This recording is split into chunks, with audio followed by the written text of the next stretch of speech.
All right, let's dive right in. Welcome to today's Explainer, where we're going to explore a seriously fascinating intersection between cutting-edge astrophysics and ancient scripture. We are unpacking a source text today that details the rather mind-blowing research of Dr. Farhan Al-Mohammed. He's an astrodynamicist over at NASA's Jet Propulsion Lab, and he went on this quest to find profound structural meaning hidden deep within the data of distant planetary systems. Now, think about this for a second, because it's a pretty wild premise. Can the gravitational pull of a distant planet literally echo the exact phonetics of an ancient text? Specifically, our source focuses on a celestial system known as Kepler 1638b, and according to the material, Dr. Farhan made a discovery there that really blurs the line between physical science and cosmic exegesis. He's essentially suggesting that orbital dynamics might actually carry a literal linguistic signature. Section 1. The Cosmic Cave Mystery. So to wrap our heads around how we even get to a question like that, we need to set the stage. Our narrative really centers on two brilliant but fundamentally opposed scientists at JPL's Planetary Dynamics Center. On one side, you have Dr. Farhan, who models the incredibly delicate dynamics of exomoons. Those are moons orbiting planets outside of our solar system. And on the other side is his colleague, Dr. Bobby Anderson, who is a very staunchly materialist planetary physicist. Now, their core debate is all about this phenomenon called tidal heating. Basically, tidal heating happens when a host planet's intense gravitational pull flexes and stretches its moon as it orbits. That internal friction generates heat. It's kind of like if you take a paperclip and bend it back and forth really fast. It gets hot, right? Well, for an exomoon out in the freezing, pitch-black depths of space, this tidal heat is a literal source of warmth. According to the research we're looking at, it acts as a kind of physical mercy, providing the potential conditions for survival. And this is exactly where our two scientists butt heads. Dr. Bobby looks at this heating and says, hey, it's just a random, chaotic effect of gravity. Nothing more.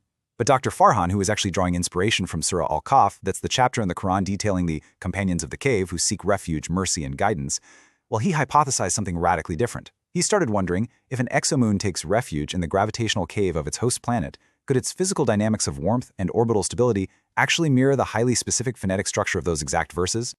Moving on to Section 2, Sonifying Tidal Forces. Now, to test a hypothesis like that, and especially to prove it to a skeptic like Bobby, Farhan can just rely on philosophy. He needed hard, verifiable data. So he took the astrophysical data of the Kepler 1638b system, which is a super Neptune with a potential exomoon, and decided to literally turn that data into sound. Let's walk through his methodology. First, he mapped the vector field of the tidal forces within the planet's Hill sphere, which is basically the zone where the planet's gravity is the boss. Next, he applied a Fourier transform. This converts distance and gravitational pull into actual frequencies. Third, he fed those frequencies into an audio sonification program to translate those tidal forces into audible notes. And finally, he plotted the whole thing into a 3D hologram so he could visually spot any correlations. And the results detailed in the source? Absolutely stunning. When Farhan hit play on the audio, what came out was this deep, cave-like resonance that aligned perfectly with the phonetic envelope of the Arabic verses from Surah Al-Kahf. Check out how these elements map out. The kaf, which is a hard plosive sound in Arabic, mapped directly to the planet's central mass in the data. The breathy ha matched the boundary of the Hill sphere. The sudden burst of the fa aligned with the absolute peak of the tidal heating. And that hissing sod sound, that mirrored the moon's orbital vibration perfectly. And we are not just talking about vague similarities here. According to Farhan's data, when this was mapped into 3D Hill sphere space, the divergence and curl of these gravitational forces matched the phonetics of the recitation with 99.9% accuracy. The study presents this as an almost unbelievable, near-perfect mathematical and acoustic mirror of the ancient text. Section 3, The Physics of Shelter. Now, obviously, Dr. Bobby wasn't just going to buy this right away. He scoffed. He figured it was just standard tidal breaking, a totally random pattern. So Bobby tried to debunk Farhan's findings by building his own synthetic exomoon model. He gave it the exact same mass and distance as Kepler 1638b, but he applied a completely random orbital eccentricity to it. But when Bobby sonified his model, the output was just chaotic hissing. No Arabic phonetics, no structure, nothing. And Farhan pointed out exactly why it failed. Bobby copied the mass and distance, sure, but he missed the crucial fact that highly specific orbital eccentricity is required for proper heating. If you don't have that exact mathematical circularity, you don't get the precise warmth. So Farhan dug even deeper into the numbers. He calculated the exact heat production rate in watts. And our source explains that this heat production rate reportedly matched the phonetics of the specific phrase, "when the youths took refuge in the cave." It hit every stop, breath, and burst of the Arabic letters. Bobby, who is still eager to prove this was all just a massive fluke, tested it against models for other planets, like K20-b, Kepler's 1625b, and Proxima b. And while they showed faint similarities, only Kepler's 1638b possessed the precise eccentricity required to produce the distinct fa-burst pattern of the word youths or companions.